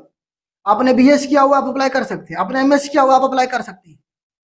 बस हम कुछ लोग कह रहे हैं जी सिर्फ बीए बीएससी वाले कर सकते हैं, बीएस वाले नहीं कर सकते। बेटा कर सकते हैं, बीएस वाले भी सारे लोग अप्लाई कर सकते हैं। जिसकी 40 साल तक एज है, ये बेहतरीन अपॉर्चुनिटी है उसके लिए, अप्लाई करें। बहुत अच्छी जॉब है, पुलिस डिपार्टमेंट ही समझ लें आप, ये सारा वही है। और पैकेज भी अच्छा है इनका, 65 के करीब पैकेज है, 65 से 70 हजार इनका पैकेज है, स्टार्टिंग पैकेज। और सिविल जॉब है, कोई मतलब वर्दी नहीं होती इनकी, सुकून से फिरते हैं। अपने डिस्ट्रिक्ट की पोस्टिंग है, अपने जिले में आप रहते हैं, मेल फीमेल दोनों के लिए बहुत अच्छी जॉब है। ठीक हो गया, कोई रनिंग नहीं है, कोई इसमें रनिंग नहीं है, कोई इसमें फिजिकल कद छाती नहीं चाहिए।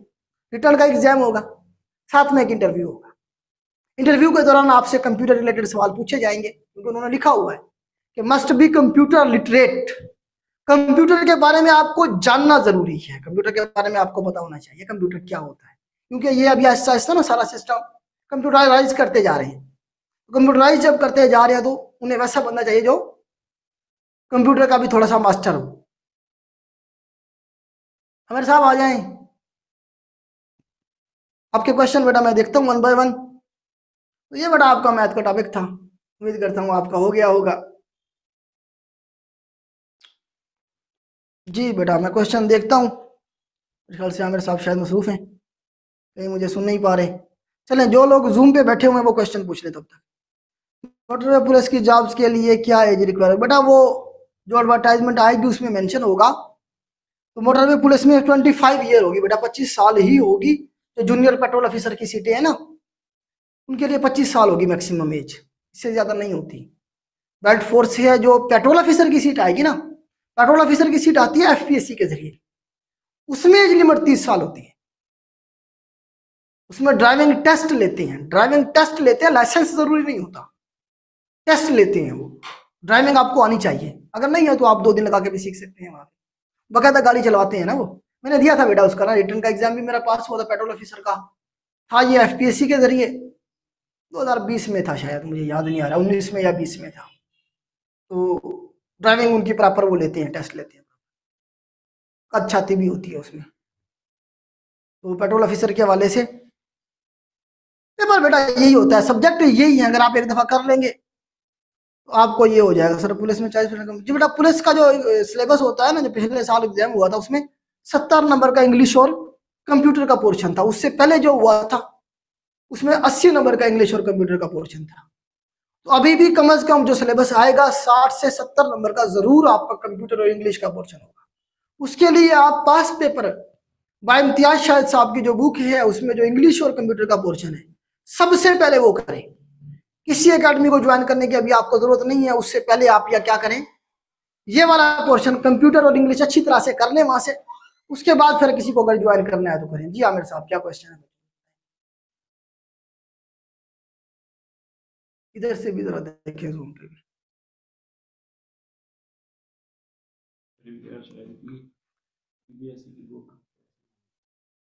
मैडम मार्केट से नहीं जाके, अब मुझे देखिए, मैं जब आपको कहता हूँ ना कि इम्तियाज शाहिद साहब की बुक ले, मुझे मैसेज आना शुरू हो जाते हैं, सर वो पीडीएफ में है तो मुझे भेज दें। इस तरह से तैयारी होती है। 800-900 रुपए की एक बुक आती है, आप वो नहीं ले सकते।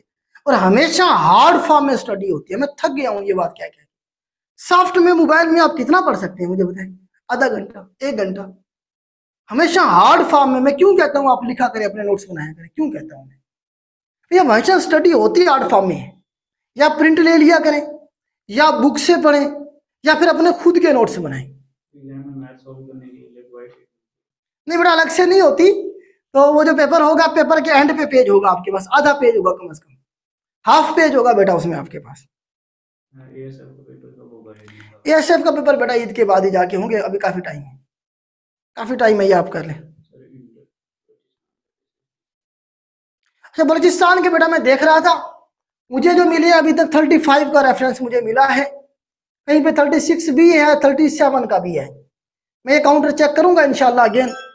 मैं जब नेक्स्ट सूबे की नेक्स्ट प्रोविंस की जब आपको लेक्चर दूंगा उसमें करेक्ट करवा दूंगा, परेशान ना हो उसके लिए। हर जॉब के खलील बलोच साहब कह रहे हैं हर जॉब के 3 चांस होते हैं बड़ा चांस का कोई इशू नहीं है, भूल जाएं आप चांस को, आप तैयारी करें, जो भी सीट आ रही है उस पर अप्लाई करें और एग्जाम दें, चांस को आप छोड़ दें। हर एक सीट के वैसे 3 चांस होते हैं बेटा। मुझे बताएं चांस पता है कैसे काउंट होता है? चांस काउंट होता है अगर आपने एग्जाम दिया, आपके 40 नंबर भी नहीं है, आपके 39 नंबर आए हैं, तब आपका चांस काउंट होगा। अगर आप 40 नंबर ले आए, आपके तीनों चांस सेव है, आपके तीनों चांस बचे हुए हैं, आप अगर आप एग्जाम पास कर रहे हैं तो। अब मुझे बताया कोई डफर इंसान ही होगा कि वो 3 साल लगातार एक ही सीट के ऊपर अप्लाई करे और हर दफा वो 40 नंबर भी ना ले सके। उसे तो तैयारी करनी नहीं चाहिए, उसे तो कुछ और करना चाहिए। भैया आपके 40 नंबर नहीं आ रहे, आपने खाक शॉर्ट लिस्ट होना है, मेरिट तो 55-60 पे रुकेगा जाके, और आप 39 पे खड़े हैं। ऐसे चांस का आपने हजार डालना है। 3 साल से आप लगे हुए हैं कि एग्जाम दे रहे हैं एक सीट के लिए, और आप तीनों दफा 40 से कम नंबर लेके आ रहे हैं, आपके चांस तीनों वेस्ट हो जाएंगे। ऐसे बंदे को तो वैसे तैयारी नहीं करनी चाहिए।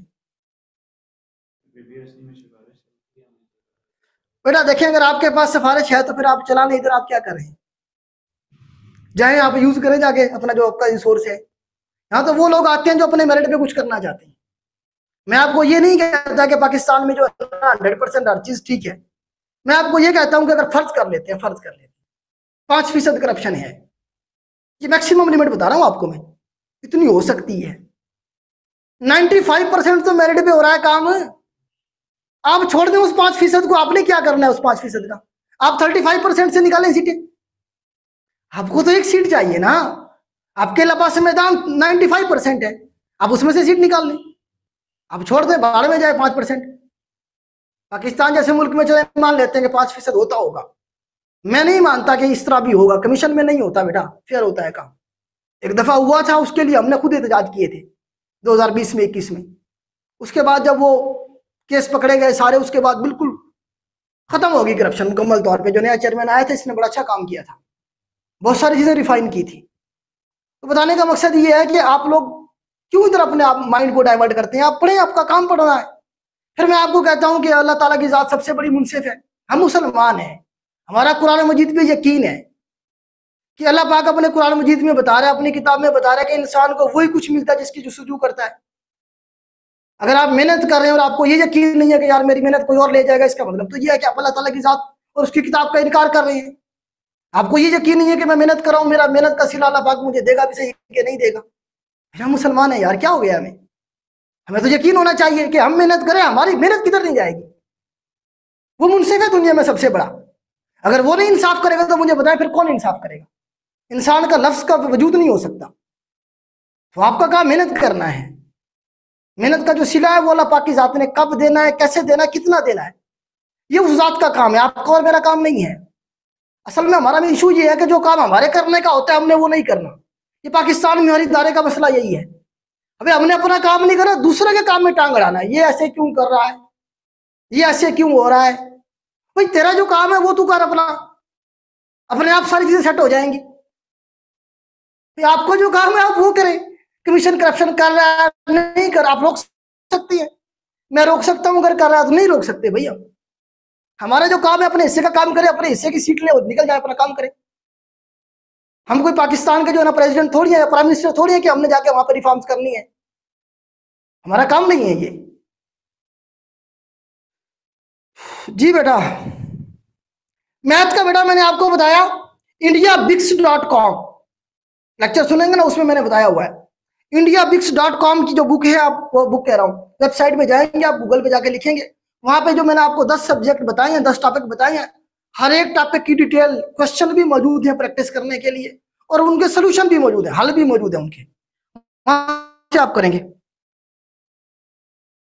बुक नहीं है बेटा, बुक नहीं है ये, एफपीएससी में बेटा एकेडमिक मार्क्स नहीं होते, एफपीएससी में नहीं एकेडमिक मार्क्स काउंट होते। पीपीएससी में भी जो वन पेपर की सीट होती है ना, जीके बेस जो एग्जाम होता है 100 नंबर का, उसमें काउंट होते हैं।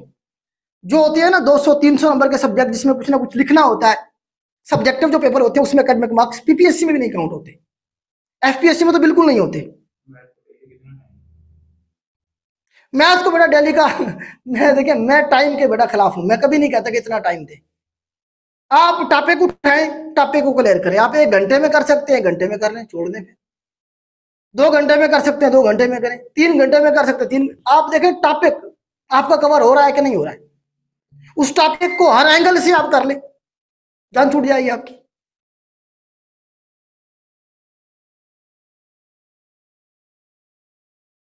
जी बेटा, जी रमजान में क्लास की, हाँ ये बिल्कुल बहुत अच्छा बताया आपने, याद करवाया बेटा। रमजान में आपको बताया कि अफ्तारी आप लोग करेंगे, उसके बाद फिर आप लोगों ने तरावी पढ़नी होगी। तो रमजान में जो क्लास की टाइमिंग है बेटा हम रखेंगे इंशाल्लाह 9 से 10, 9 से 11, 9 से 11 कर लेंगे, 9 से 10:30 तक, चलिए 1.5 घंटे की क्लास रखेंगे, थोड़ा सा आपको रिलैक्स करते हैं। 9 से 10:30 तक बेटा क्लास होगी आपकी रमजान, क्योंकि तरावी पढ़ के आप लोग आ जाएंगे। 8 से 9 1 घंटा तरावी के लिए काफ़ी है। 9 बजे तक आप लोग आ जाएंगे और इंशाल्लाह उसके बाद आपकी क्लास शुरू हो जाएगी। जी बेटा 97 एडिशन चल रहा है वॉल्यूम 2 पीपीएससी का। टाइपिंग टेस्ट का मेरे लिस्ट, बेटा टाइपिंग टेस्ट आप देंगे तो आपको समझ आएगी। उसमें जो है ना, मैंने एक दफ़ा दिया था, टाइपिंग की स्पीड आपने निकालनी होती है, जो उनकी रिक्वायरमेंट है कम अज़ कम। प्रोफिशेंसी तो नहीं है कनाल पटवारी की, वैसे प्रोफिशेंसी के नंबर होते हैं, 30 नंबर की होती है। मैंने 2020 में शायद दिया था एक टाइपिंग टेस्ट, SNGAD की सीट थी, उसमें टाइपिंग थी 35 मिनट वर्ड्स पर मिनट, बल्कि 30 वर्ड्स पर मिनट थी उस वक्त। तो उसमें उन्होंने जो हमें दिया था प्रोफिशेंसी का, कोई 45 नंबर का मेरे ख्याल से पेपर था, और 30 मिनट में वो करना था, चीज़ें ड्रा करनी थी सारी कंप्यूटर पे ना, उनके अपने पीपीएससी के हेड ऑफिस में। तो अभी तो आपका मेरे ख्याल से केनाल पटवारी का तो नहीं है प्रोफिशेंसी, टाइपिंग टेस्ट ही है, जस्ट उसमें आपने पास करना है बेटा। आपने जो उनकी लिमिट है 30 40 50 जो भी है, वो आपने लिमिट क्रॉस करनी है, उसके बाद फिर इंटरव्यू होगा। टीचिंग की जॉब का भी अनाउंस होगी बेटा, मैं नजूम ही तो नहीं हूँ ना, मैं जो है ना जी वजीर आला पंजाब हूँ कि मैंने सीट अनाउंस करनी है। तो इस तरह के सवाल बेटा आप मुझसे क्या पूछना चाहते हैं, आप जब आएंगी आपको शेयर कर दी जाएंगी। तो अभी बातें हैं जी, अब ये हो रहा है, अब वो हो रहा है, ये बातें हैं बेटा। जब तक कोई हमारे पास एविडेंस नहीं आ जाता, कोई नोटिफिकेशन नहीं आ जाता, तब तक हम क्या कह सकते हैं। मैं आपको झूठ बोल के कहूँ जी हाँ जी बस अगले महीने आ रही है, 2 महीने के बाद आ रही है, बेटा मुझे तो ये जेब नहीं देता। मैं आपके सामने रख रहा हूँ कि शायद ना भी आए, शायद आ जाए, कोई पता नहीं है। पॉलिटिकल जो गवर्नमेंट है, नून लीग की जो गवर्नमेंट है, इनका एजेंडे में ये शामिल होता है कि ये हर साल भर्ती करते हैं कुछ ना कुछ, तो हो सकता है करें। लेकिन आईएमएफ की तरफ से कड़ी शराइत है कि वो कह रहे हैं मजीद लोगों को नौकरियां ना दें। कमीशन का तो काम चलता रहेगा, कमीशन को नहीं रोक सकते ये। तो बड़े पैमाने पे जो एक्स्ट्रा सीटें हैं, जिस तरह एजुकेटर की आया करती थी, या रेलवे में, इस तरह की चीज़ों के ऊपर आईएमएफ की बहुत सारी रिजर्वेशन है, तो पता नहीं देखें क्या होता है।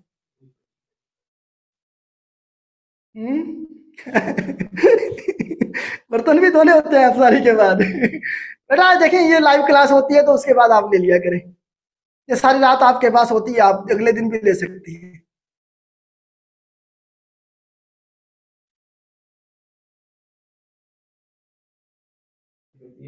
जी बेटा जो टाइपिंग टेस्ट जो है ना क्लियर करेंगे, जो रिक्वायरमेंट है वो पूरी करेंगे, उसके बाद भी शायद वो कुछ मतलब इंटरव्यू के लिए जो फाइनली वो करेंगे ना शॉर्ट लिस्ट, वो 1:5 की रेशो से करेंगे फाइनली। 1:5 की रेशो से जितने लोग आ रहे होंगे, बाज़ दफ़ा ऐसे होता है नहीं पूरे हो रहे होते, टाइपिंग में ज़्यादा लोग टाइपिंग में निकल जाएंगे, क्योंकि जो लोग एग्जाम पास करके आते हैं उनकी टाइपिंग का इशू होता है, जिनकी टाइपिंग ठीक होती है उनका एग्जाम ही नहीं पास होता। तो उम्मीद रखें इंशाल्लाह आपका इंटरव्यू हो जाएगा। नहीं नहीं बेटा, यह सब का टेस्ट एयरपोर्ट पे नहीं होता, जो सेंटर आपने सेलेक्ट किया है वहीं पे होगा। एफपीएससी लेगा बेटा, इंस्पेक्टर एएसएफ और एडीएसएफ का, जिस तरह से आप पहले देते हैं एग्जाम वैसे ही होगा, स्कूलों में होगा, एयरपोर्ट पे नहीं होगा। कैबिनेट डिवीजन का बेटा ये कमीशन की सीट नहीं है, कमीशन की सीट नहीं है बेटा, ये कभी भी ले सकते हैं, कुछ नहीं कहा जा सकता। एफपीएससी के लिए बुक बेटा, एफपीएससी के पास पेपर से अगर आपने कुछ पढ़ना है तो मैथ और इंग्लिश पढ़ेंगे बस, इसके अलावा कुछ ना पढ़े वहां से। नेशनल जॉब पोर्टल वाली बेटा आप देखें, मैं तो इन्हें देखते ही नहीं हूँ, क्योंकि हमारा ये टारगेट भी नहीं है, इसमें आपको पता है बहुत कुछ चल रहा होता है। मैं तो हमेशा बच्चों को यही कहता हूँ कि वो फोकस करें सिर्फ और सिर्फ पीपीएससी और एफपीएससी पे बस, बाकी छोड़ दें, बाकी चीज़ों पे अप्लाई किया करें, टेस्ट भी दिया करें, हो सकता है अल्लाह पाक ने रिज़्क आपको उधर लिखा हो, लेकिन पीपीएससी और एफपीएससी में जो शफाफियत है, जो आपको पता होता है कि इतनी एप्लीकेशन आई हैं, आपके नंबर कितने बने हैं, सिलेबस बताते हैं, वो हर चीज़ आपके सामने होती है। कोशिश तो करें कि जो है ना जी वही उसी को फोकस करें जिसकी आप तैयारी कर रहे हैं। बाकी सीटें जो आती हैं उन पर अप्लाई जरूर किया करें, टेस्ट भी दिया करें, आपको सीखने को बहुत कुछ मिलेगा वहां से। तो बाकी बेटा कुछ नहीं कहा जा सकता जी। बेटा बीएससी की आपने कोई भी डिग्री की हुई है, आप एलिजिबल हैं। आपने अल्लामा इकबाल ओपन यूनिवर्सिटी से की हुई है, बीए बीएससी आपने किसी मदरसे से की हुई है, आप एलिजिबल है। कमीशन को इससे कोई सरोकार नहीं है। आपकी जो एजुकेशन है वो 14 ईयर एजुकेशन की इक्वल होनी चाहिए, इक्विवेलेंस का सर्टिफिकेट होना चाहिए। अगर मदरसे से भी आपने को अगर डिग्री की हुई है, तो अगर आपको उसकी इक्विवेलेंस दी गई है कि यार ये 14 ईयर एजुकेशन के बराबर है एचईसी की तरफ से, तो आप एलिजिबल हैं।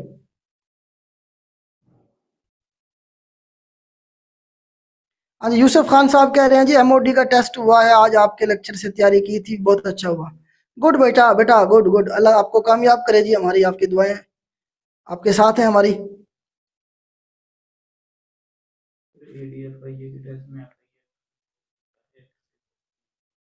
हाँ बेटा, लास्ट टाइम इन्होंने ये किया था, लास्ट टाइम इन्होंने ये किया था, सारे एक्ट से नहीं होता वैसे। अगर आप एफआई एक्ट देखें ना, उसके एंड पे ना कुछ रिलेटेड एक्ट बताए गए थे, तो वो जो रिलेटेड एक्ट बताए गए थे उधर वो घुस गया था, तो इसीलिए उसमें इशू हुआ था। वो सबके लिए था, वो एक बच्चे के लिए नहीं था। अभी तो सीटें नहीं आ रही, अगर आएंगी तो इंशाल्लाह फिर देखेंगे उनसे। आपकी एकेडमी कहाँ पर है जी? हमारी एकेडमी बेटा मुल्तान में है, क्लासेज हमारी ऑनलाइन होती है, लाइव क्लासेज होती है हमारे पास। एफपीएससी की बुक का एडिशन बताया बेटा, मुझे नहीं पता बुक का एडिशन कौन सा है, 58 या 59 मेरे ख्याल से शायद चल रहा है मार्केट में। जी बेटा, इंटरव्यू की तैयारी हम फ्री ऑफ कास्ट करवाते हैं, कोई चार्जेस नहीं लेते हैं, स्पेशली अपने बच्चों से। जर्नल आप लोगों को भी मैंने गाइड किया हुआ है, वीडियो लेक्चर बना के इंटरव्यू के ऊपर अवेलेबल है, आप देखें जरा उसे।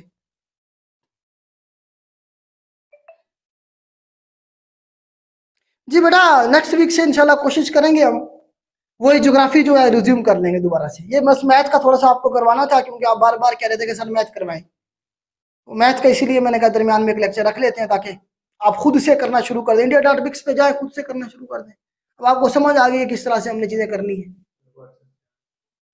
व्हाट्सएप चैनल का लिंक भेज दें जी बेटा, आमिर साहब भेज देंगे बेटा।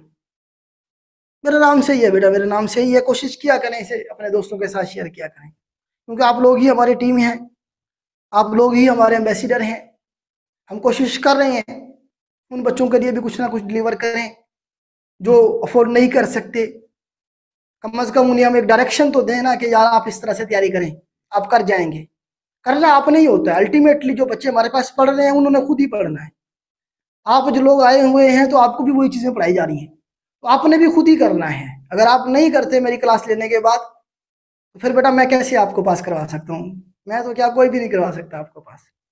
शर्त यह है कि आपने करना है।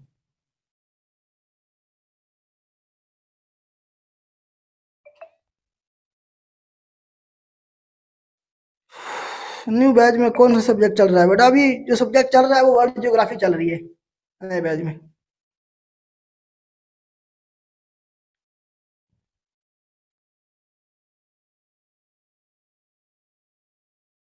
हाँ जी, बलूचिस्तान का बच्चे पूछ रहे हैं जी, 12,000 प्लस स्पोर्ट्स आई हैं एजुकेटेड। गुड बेटा, अच्छी बात है, तैयारी करें आप।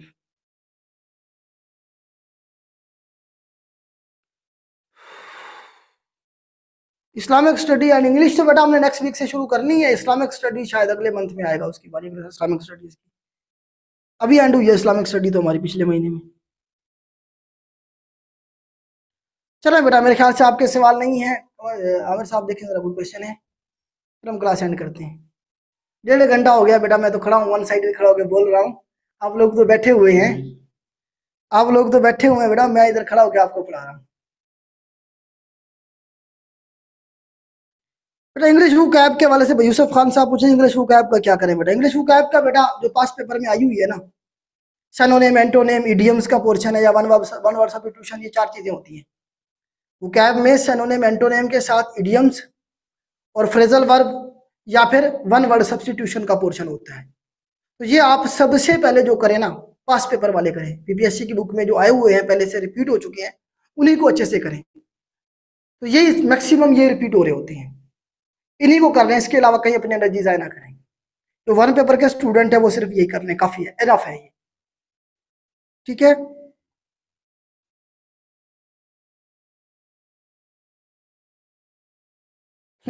सारे बाबे अप्लाई करेंगे जी, वो कह रहे हैं जी ये बहुत ज्यादा है इंटेलिजेंस ऑफिसर में।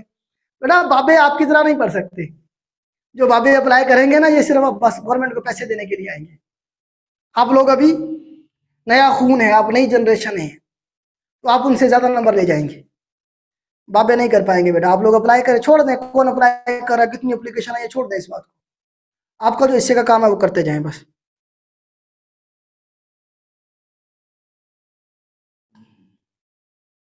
जी बेटा नंबर नंबर बेटा अगर आपने मैसेज करना भी है तो आप जो है ना मुझे पहले नंबर मेरा आप सेव करेंगे, उसके बाद मैसेज करेंगे। नंबर मेरे ख्याल से इधर दिया गया है बेटा, ये नंबर है, ये इधर दिया गया है बेटा, इधर भी देख लेंगे आप। चले बेटा, बेटा हमारा किसी एकेडमी के साथ कोई ताल्लुक नहीं है।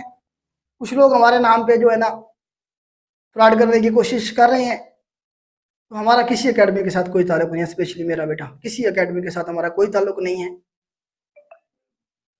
जी बेटा, हमारी जो अपनी एकेडमी है वो पेस पाकिस्तान जी की एकेडमी है, Pakistan academy for competitive exam, ये हमारा अपना इदारा है बेटा। अगर आपको ये बेटा हमारा इधर लिखा हुआ है Pakistan academy for competitive exam pace, ये बेटा इसके साथ मतलब हम, ये हमारा अपना इदारा है बेटा। चलें जी, मैं एंड करता हूँ जी क्लास। एएसएफ एक्ट बेटा, ये जब कोई डेट आएगी ना फिर इंशाल्लाह मैं इस पे लेक्चर बना दूंगा। अभी देर है, अभी देर है, अभी और भी काम हमें बहुत करने होते हैं। अभी टाइम का इशू होता है आपके सामने बेटा, हफ्ते में मुझे एक दिन मिलता है वो भी मैं आपको दे रहा हूँ, इससे ज़्यादा मैं क्या कर सकता हूँ मुझे बताएं।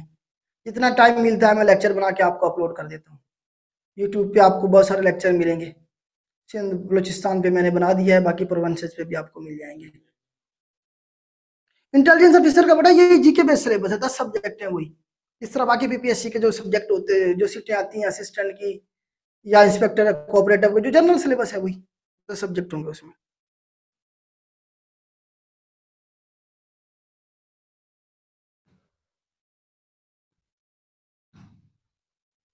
चलो बेटा क्लास एंड करता हूँ, खुश रहें, मेहनत करें, मेहनत की कोई रिप्लेसमेंट नहीं है। मेहनत वो एलिमेंट है बेटा, इसका सिला अल्लाह पाक अपने दुश्मनों को, कुफार को भी देता है। उसने ये नहीं कहा कि मैं कुफार को नहीं दूंगा।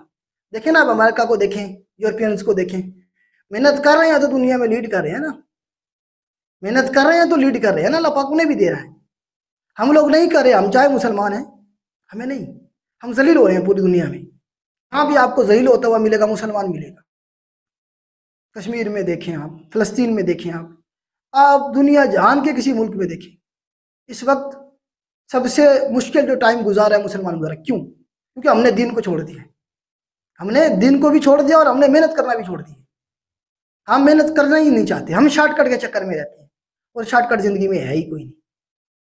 आपके और मेरे लिए मुआवजा नहीं होगा। मैं अक्सर कहता हूँ आपको, हर लेक्चर में ये बात कहता हूँ। क्यों कहता हूँ? मैं अपना प्रैक्टिकल एक्सपीरियंस आपके सामने रख रहा होता हूँ। मैं इस फेज से गुजर के आया हूँ जिस फेज में आप अभी इंटर हो रहे हैं। मैंने बड़ी कोशिश की थी शॉर्टकट लगाने की, नहीं है शॉर्टकट। 2 साल बाद आपको एहसास होगा, 5 साल बाद आपको एहसास होगा मेरी इस बात का। उस वक्त आप ओवर एज हो चुके होंगे। तो समझ जाए, अभी से समझ जाएंगे तो आपका फायदा है। चलें बेटा, अल्लाह हाफिज, खुश रहें, मेहनत करें।